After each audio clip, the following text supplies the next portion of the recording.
Hi అమ్మ, ఎలా ఉన్నారు?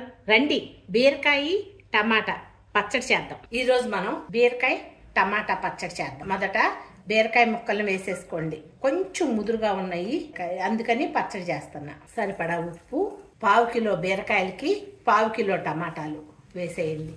ఒకసారి తిప్పి ఒక గరిటె నూనె వేసి సిమ్ మీద పెట్టి మూత పెడదాం.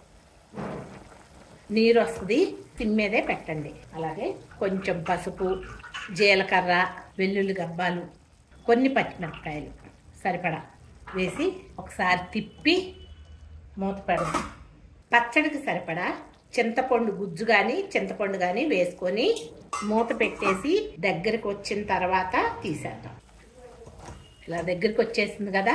ఇవన్నీ ఒకసారి వేసుకుంటే మిక్సీలో అయితే పల్స్లో పెట్టుకొని 1-2 సార్లు తిప్పితే కనుక అయిపోతుంది. అట్లా నేనైతే ఇప్పుడు ఇవి రోట్లో నూరుతున్నా. అయిపోయింది, దించేద్దాం.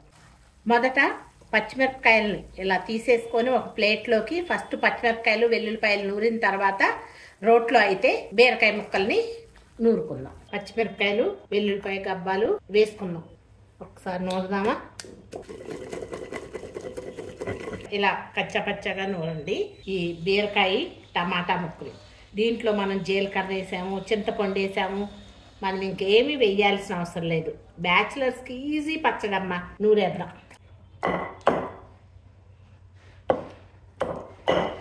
బీరకాయను టమాటాలు ఇట్ట నూరుకున్నాం కదా.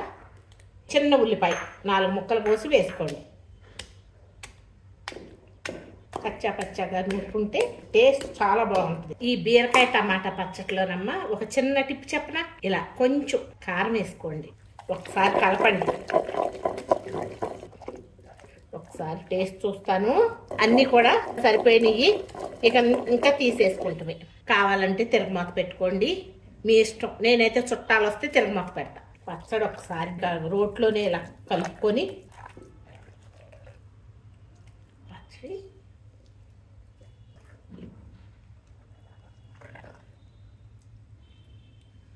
అన్నీ ఒకసారి వేసేయాలి. అలాగే ఒక గరిటె నూనె వేసి సిమ్ మీద పెట్టేయాలి. అంతే, సింపుల్గా చేసుకునే బీరకాయ టమాటా పచ్చడి.